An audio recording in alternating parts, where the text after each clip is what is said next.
Vous regardez CAU News, l'actualité du centre d'accueil en bref. Samedi 27 septembre, la FJF a atteint un nouveau record en atteignant plus de 4000 jeunes à savoir dire non, un événement annuel qui s'est déroulé cette année au Doc Pullman à Saint-Denis. Sur scène, un riche éventail de talents s'est déployé de façon spectaculaire devant un public impressionné par le professionnalisme de ce groupe de jeunes. Des prestations de qualité qui ont su faire passer un message aussi motivant qu'important, savoir dire non à la négativité. Durant le show, certains moments ont su marquer le public et apporter un caractère exceptionnel à l'événement, en abordant des sujets tels que l'inceste, la prostitution ou la vengeance, des sujets tabous que les jeunes ont souvent du mal à affronter. Le lendemain a eu lieu la Fête des Nations. La célébration lusophone tant attendue a réuni plus de 200 personnes de diverses nationalités et cultures, ayant en commun la langue portugaise, une ambiance estivale en plein automne. Dimanche 28 septembre, les membres du centre d'accueil ont pu prendre la Sainte Seine et l'évêque Victor a fourni un enseignement clair sur la façon d'obtenir les bénédictions de Dieu.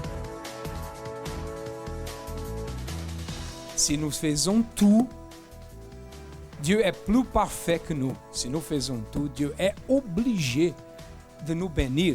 Parce que la porte que le diable peut entrer, c'est fermée. Et c'est le secret pour que Dieu puisse nous bénir, c'est fermer la porte au diable.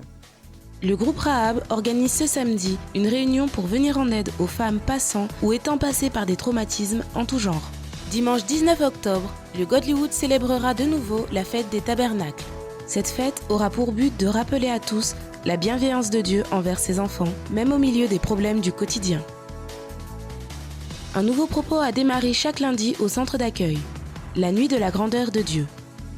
Venez chercher votre étoile et apprenez à briller lors de la conférence du lundi 13 octobre à 20h.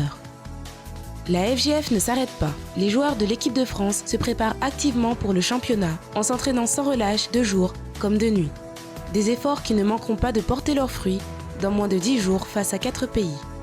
Tous ces jeunes qui sont ici sont issus de la FJF Île-de-France. Nous sommes un groupe de jeunes très actifs ici en France. Ça fait 3 mois qu'on se prépare.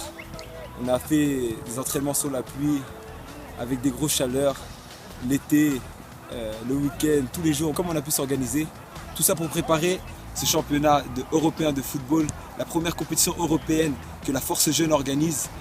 Et j'invite toutes personnes qui sont intéressées, motivées pour soutenir ces jeunes déterminés qui font partie de la Force Jeune France, à venir nous soutenir à travers le sponsor. Donc tous ceux qui sont disponibles et qui sont volontaires pour nous aider, votre aide sera le bienvenu. Nous attendons votre soutien. Ne manquez pas la semaine prochaine toute l'info du centre d'accueil en bref.